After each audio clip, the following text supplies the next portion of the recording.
Yang kedua adalah mencari dengan serius ya zero moment Anda dengan konsumen. Karena untuk berbagai kategori produk gitu pasti zero momentnya juga berbeda. Misalnya ZMOT untuk mobil listrik pastinya berbeda dengan ZMOT untuk es krim atau jasa kencan online.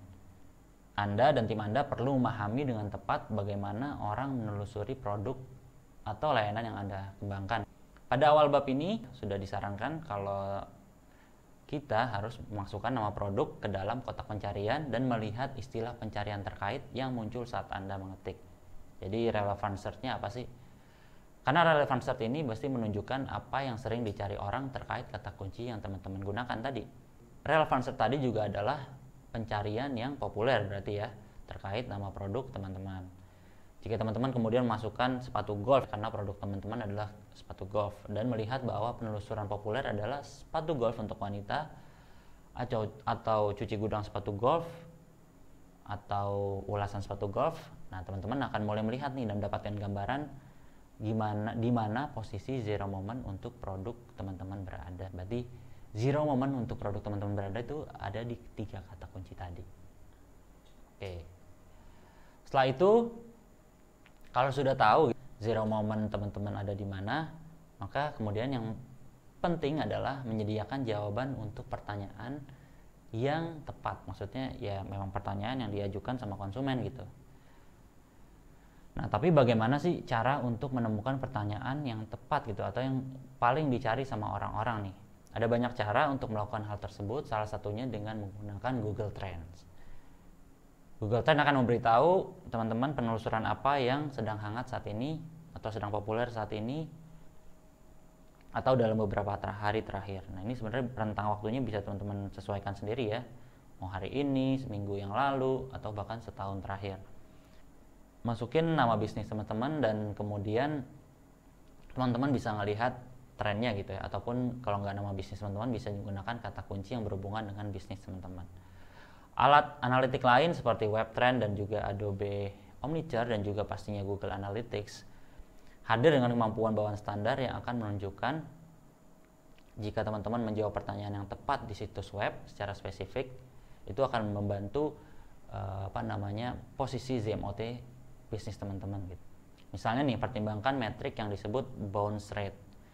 Metrik ini mengukur persentase orang yang hanya melihat satu halaman situs tapi kemudian langsung pergi. Jadi cuma datang, melihat, dan pergi gitu ya. Jadi nggak masuk ke proses selanjutnya gitu ya. Jadi setelah dapat informasi harusnya mereka dapat interest. Setelah interest mungkin muncul desire dan kemudian ngelakuin action untuk membeli produk tersebut. Nah, temukan halaman di situs teman-teman nih yang bounce rate-nya tinggi. Nah, aturan umumnya adalah kita harus punya bounce rate di bawah 30%. Yang itu berarti 3 dari 10 orang hanya 3 gitu maksudnya yang pergi langsung gitu ya dari situs teman-teman. Tingkat yang lebih tinggi berarti teman-teman masih punya gap atau kesenjangan antara apa yang diharapkan orang ketika mereka membuka halaman yang teman-teman sediain dan apa yang mereka temukan di halaman itu gitu. Jadi harapannya itu masih nggak sinkron gitu. Nah, turunnya persentase bounce rate ini berarti teman-teman sudah menjawab pertanyaan yang tepat dari benak pelanggan teman-teman.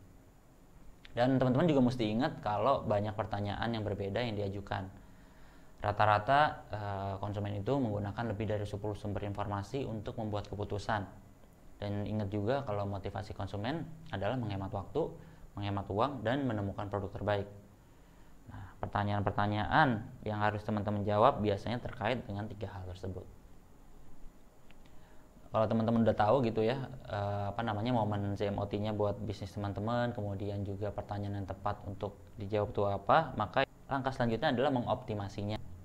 Teman-teman bisa bertanya ke diri sendiri atau ke tim, bagaimana sih bisnis kita bisa tampil lebih banyak dengan biaya yang lebih rendah. Karena saat ini exposure buat brand atau bisnis kita nggak harus selalu datang dari kita, tapi bisa juga datang dari komunitas atau juga dari konektivitas di sosial media gitu misalnya ya, yang sehingga kemudian biayanya bisa ditekan. Jadi nggak hanya dari iklan gitu kita mendapatkan exposure untuk bisnis kita, tapi juga bisa dari berita, isu publik, bahkan dari iklan pesaing. Nah, berkaitan dengan itu ada 4 ruang nih, di mana brand bisa berkomunikasi dengan konsumen.